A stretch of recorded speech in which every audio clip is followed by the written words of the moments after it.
kerabat kita, dia orang sini, dia tanya sama saya, apa hukumnya sholat tapi tidak membawa nama akhirat dan jasmani? Apa hukumnya sholat? Apa gunanya sholat? Kegunaannya sholat itu apa, keuntungan sholat tanpa membawa nama akhirat dan jasmani? Itu kan yang namanya sholat kan kewajiban. Kewajiban setiap Muslim. Yang pertama kita bahas ini, ketika kita seorang mukmin dan seorang muslim, sampean hafal nggak yang namanya rukun Islam? Yang pertama rukun Islam apa? Syahadat. Saat itu kita karena memang sudah menjadi Islam dari lahir kita, itu sudahlah. Yang kedua sholat. Bisa dikatakan nggak kalau orang Islam tuh nggak sholat dia termasuk orang Islam? Bisa sih. As-sholatu imaduddin. Sholat itu adalah tiangnya agama. Barang siapa orang yang meninggalkan sholat, berarti dia sudah meninggalkan, bisa dikatakan sudah meninggalkan agama. Ataupun ada kaidahnya juga mengatakan berarti sudah termasuk orang yang keluar dari Islam, Bang. Tapi kita kan nggak seperti itu. Mungkin ada kelalaian, ada kesibukan. Yang namanya sholat kan kewajiban buat kita seorang mukmin. Entah itu jasmani atau rohani kita dapat keuntungan, tapi bentuk kita, pengabdian kita, ibadah kita kepada Allah itu dengan sholat. Artinya kalau di Al-Quran itu ada fasjudu atau warka'u, itu maknanya bukan kita hanya sujud tapi sholat. Sedangkan sholat dulu zamannya, bukan di zaman Nabi Muhammad, itu berapa rakaat tahu nggak? Nabi Musa berapa rakaat? Kalau sampai nggak tahu, itu lebih dari 5 waktu, Bang. Bahkan ribuan, ratusan rakaat. Tapi dengan adanya Nabi Muhammad, kejadian sholat itu sebelumnya bukan 5 rakaat, tapi setelah Isra Mi'raj. Di situ ada tawar menawar antara Nabi Muhammad dengan siapa? Disadakan dengan Allah. Sampai diringkas sampai berapa? Sampai 5 rakaat. Itu saking sayangnya siapa kalau bukan sayangnya Nabi Muhammad. Coba kalau sampai hidup di zamannya nabi-nabi yang lain, mungkin nggak 5 waktu kan? Semua ditanggung oleh Nabi Muhammad.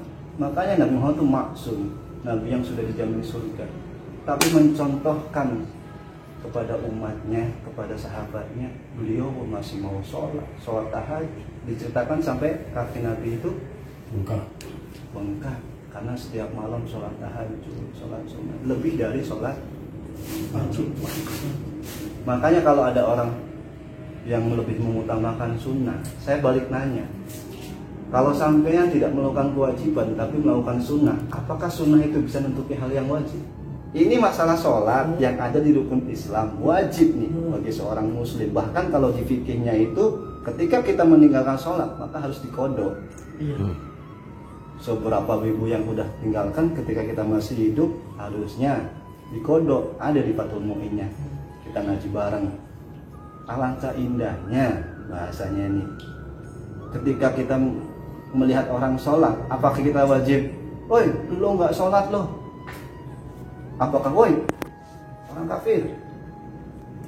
Kita husnudzon, mungkin dia belum sempat apa-apa, yang mungkin badannya masih kotor, apa masih punya hadas besar, oh mungkin dia masih belum siap untuk sholat. Artinya pertanyaan itu lebih selain kemanfaatan atau kegunaan untuk sholat itu untuk jasmani dan akhirat, itu bentuk kewajiban kita beribadah kepada Allah, yang karena Nabi kita pun mencontohkan sholat 5 waktu. Dan tadi saya ceritakan berapa proses, mungkin kalau kita hidup di zaman nabi-nabi yang lain nggak sampai 5 waktu. Begitupun Nabi masih menjalankan yang sunnah-sunnah. Kalau kita mau nggak ikut Nabi Muhammad, ikut siapa, Bang? Nggak tahu lah ikut. Karena sampai yang tahu Nabi kita itu Nabi akhirul anbiya. Bahkan umam itu, umatnya Nabi itu khairul umam, paling baiknya umat. Itu ada di kitab Ad-Dibai kalau nggak salah. Jadi kita beruntung, kita bersyukur menjadi umatnya Nabi Muhammad, umat Nabi Muhammad. Kenapa? Nabi sebelum meninggal pernah Kalau bahasa sekarang mungkin seirannya. Tuba miman ro'ani wa amana bi. Tuba artinya apa bang? Tuba, beruntunglah, liman ro'ani, bagi orang yang melihatku, sabda Nabi. Summa tuba, 3 kali bang. Summa tuba, summa tuba. Dan sungguh-sungguh sangat beruntung. Liman lam ro'ani, liman lam ro'ani, bagi orang yang tidak melihatku, wa amana, tapi dia beriman kepadaku. Siapa?